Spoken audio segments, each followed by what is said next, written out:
Bon, décortiquons tout ça.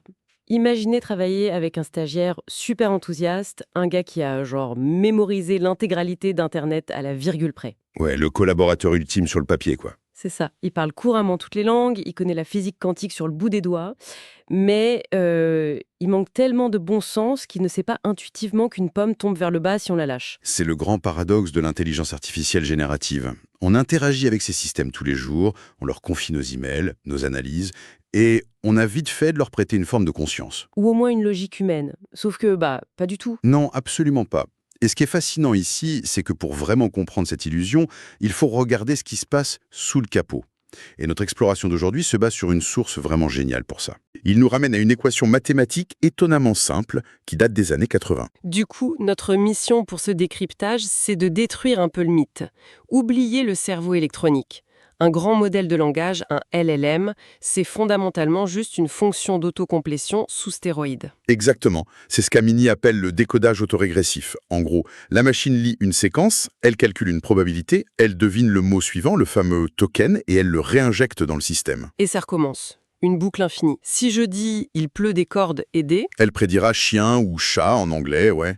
Ou être ou ne pas être, elle dira être. voilà. Et le vrai coup de génie de cette décennie, ce n'est pas d'avoir inventé une nouvelle logique, c'est d'avoir réussi à transformer n'importe quel problème complexe en texte à trous. C'est exactement ça. Si tu lui donnes « j'ai 2 pommes, j'en mange une, il m'en reste », elle prédit une. Et nous, humains, on se dit « waouh, elle sait faire des soustractions ». Alors que pas du tout. Pareil pour le raisonnement. Paris est à la France ce que Tokyo est au... La machine prédit Japon. On y voit une analogie géographique, mais elle navigue juste dans des probabilités statistiques. Ça me fait penser à, tu sais, quelqu'un qui chante la fin d'une chanson à la radio dans une langue qu'il ne comprend absolument pas. C'est une super métaphore, ouais. La personne devine le dernier mot juste grâce à la musicalité parce que ça rime. Mais elle n'a aucune idée de ce que raconte la chanson, elle ne calcule pas, elle devine la suite. Totalement. Et c'est là qu'Amini fait un détour par les années 80. Parce que cette idée du modèle linguistique bayésien, de compter la fréquence des mots dans un dictionnaire de probabilité, c'est vieux. Mais pourquoi ça ne marchait pas à l'époque, du coup ? Eh bien, l'ordinateur des années 80 n'avait presque pas de mémoire. Il ne regardait que les 3 ou 4 derniers mots. Donc, le modèle bayésien finissait par se coincer tout seul dans une boucle. Ah, genre il bégayait ? C'est ça. Il sortait des trucs du genre « c'était le meilleur des temps, c'était le pire des temps, c'était le pire des temps » et il bloquait là-dessus. C'est dingue parce que ce vieux bug, ce bégayant, c'est hyper lié à un concept très moderne dont tout le monde parle aujourd'hui, l'hallucination de l'IA. Exactement. Une hallucination de ChatGPT ou de Gemini, ce n'est pas la machine qui décide de te mentir. C'est juste le modèle qui s'est égaré dans une zone bizarre de ses probabilités. Il est coincé, il cherche désespérément le token suivant pour ne pas s'arrêter de parler, donc il invente. Voilà, il l'extrapole à partir du néant pour respecter sa fonction mathématique de base. Bon, ça soulève une question évidente. Si cette théorie du mot suivant existe depuis 40 ans, pourquoi le monde a soudainement basculé en 2020 ? Qu'est-ce qui a changé ? Un seul mot, l'échelle. L'échelle matérielle, ouais. La force de frappe. C'est ça. Le cours d'Amini montre bien l'explosion physique des capacités. On est passé de modèles qui peinaient à retenir 4 mots à des contextes de 2 millions de tokens aujourd'hui. 2 millions de tokens, c'est l'équivalent de dizaines de livres lus en même temps. Et côté architecture, il parle du modèle BERT de 2018, avec ses 340 millions de paramètres, comparé aux milliers de milliards de paramètres d'aujourd'hui. Ouais, et il faut imaginer qu'un paramètre, c'est un peu comme une connexion artificielle entre 2 synapses. C'est vertigineux. Et ce qui m'a vraiment interpellée dans la source, c'est l'article de 2020 sur GPT-3, le fameux papier Language Models are Few-Shot Learners. Ah oui, un tournant majeur. Parce qu'avec cette échelle gigantesque, on a vu apparaître des comportements dits émergents. Le zero-shot learning. Tu demandes au modèle de traduire de l'anglais au français et il le fait parfaitement. Sans même qu'on ait mis à jour ses poids. Il n'y a eu aucune mise à jour de son architecture interne pour cette tâche spécifique. C'est fou. Il généralise juste parce qu'il a tout lu sur Internet. C'est vraiment comme s'il jouait un rôle en fonction du script qu'on lui donne. Tout à fait. Amini utilise d'ailleurs l'image de la recherche floue, le fuzzy lookup en anglais. Le modèle imite aveuglément des structures. L'exemple qu'il donne avec l'ancien modèle lambda de Google est hilarant. Ah oui, quand on lui demande un conseil de restaurant. C'est ça. Il commence à donner un vrai conseil et d'un coup, en plein milieu de sa phrase, il génère le texte « Le personnel de TripAdvisor a supprimé ce message ». Ça prouve tellement bien qu'il ne comprend pas ce qu'il dit. Il recrache la forme exacte d'un forum de discussion parce qu'il s'est entraîné là-dessus. Exactement. Et face à ça, on a longtemps cru qu'il fallait juste faire des modèles toujours plus gros. Mais le cours mentionne les lois de l'échelle, les fameuses scaling laws, et notamment le document Chinchilla de DeepMind. Ouais, l'idée qu'un modèle plus gros n'est pas forcément meilleur si on lui donne pas assez à manger. Voilà, l'étude Chinchilla a prouvé qu'on pouvait obtenir des performances équivalentes avec beaucoup moins de paramètres, à condition d'entraîner le modèle plus intelligemment, avec beaucoup plus de données de haute qualité. Ce qui est une excellente nouvelle pour la consommation d'énergie d'ailleurs. Clairement. Mais du coup, on en arrive à un point crucial. Puisque notre modèle est un super acteur qui imite absolument tout ce qu'il a lu, le meilleur comme le pire du web, comment on le force à jouer le rôle du génie infaillible et pas du troll d'Internet gratté? C'est tout l'art de l'ingénierie des prompts, la manipulation des probabilités. Le cours détaille une astuce incroyable basée sur l'identité. Oui, l'histoire du calcul mathématique GLT. C'est fascinant. Si tu demandes à un LLM classique que fait 100 fois 100 divisé par 400 fois 56, il y a de fortes chances qu'il te donne une réponse complètement fausse, très sûr de lui. Ce qui s'explique en fait. Parce que sur Internet, globalement, les gens sont très mauvais en maths de tête. Exactement. Les forums regorgent de calculs faux. Mais l'astuce, c'est de précéder la question de la phrase « Vous êtes un mathématicien du MIT ». Et là, boum, le modèle donne la bonne réponse. C'est de la magie noire probabiliste. En invoquant le MIT, on déplace mathématiquement la probabilité vers le tout petit groupe d'experts sur Internet qui ont les bonnes réponses. C'est exactement ça. Si l'on relie cela au contexte global, ça montre à quel point les données d'entraînement humaines sont biaisées à l'origine. Et c'est pour ça qu'on a la technique de la chaîne de pensée, le chain of thought. Juste ajouter, réfléchissons étape par étape à la fin de la commande. Ouais, ça donne au modèle une surface plus grande pour faire des calculs. Au lieu de cracher un chiffre direct et de se planter, il décompose. Ça lui donne la possibilité de réaliser son erreur en cours de route et de s'auto-corriger avant la fin. Mais parfois, le prompt ne suffit pas.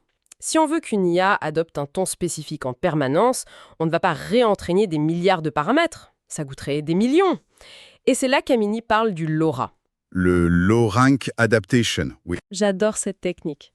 Pour moi, c'est exactement comme un appareil photo réflexe. Au lieu de jeter tout l'appareil quand tu veux faire une photo différente, tu gardes le boîtier principal, le gros modèle de fondation, et tu changes juste l'objectif. C'est une super analogie. On superpose de petites matrices de poids auxiliaires sans toucher au modèle de base. On clipse l'objectif Shakespeare ou l'objectif email d'entreprise très formel, et le tour est joué. Et c'est essentiel parce que le concept de bonne réponse est subjectif.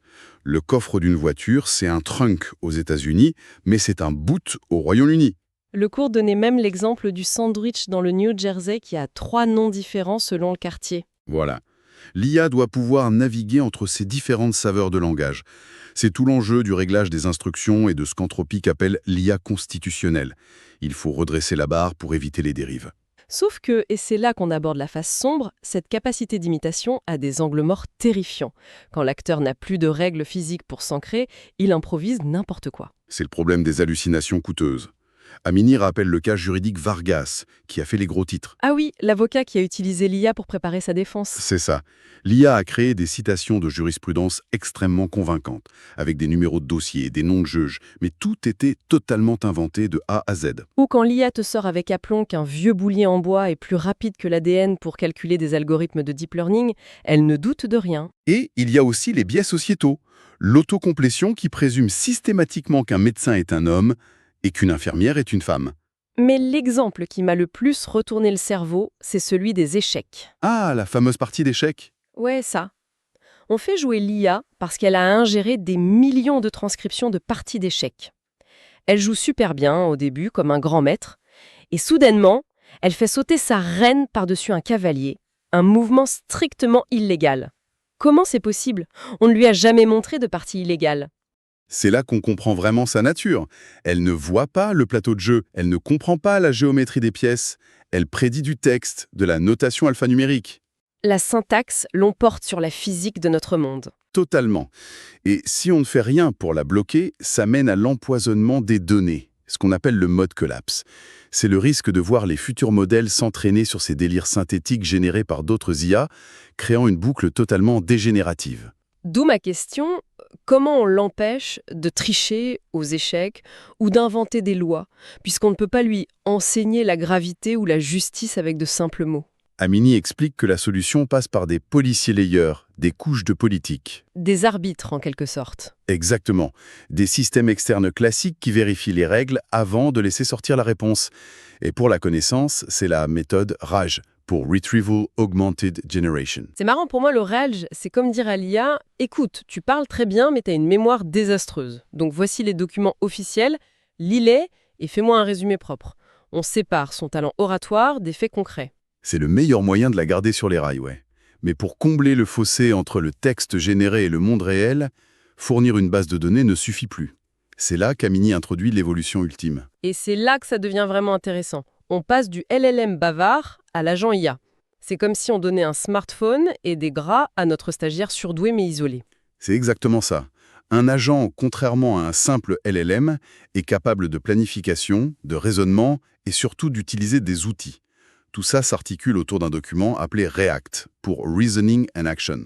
Raisonnement et action. Et c'est censé surmonter le fameux mur de l'hallucination, non? Oui. L'exemple donné dans le cours est celui du film Reign Over Me.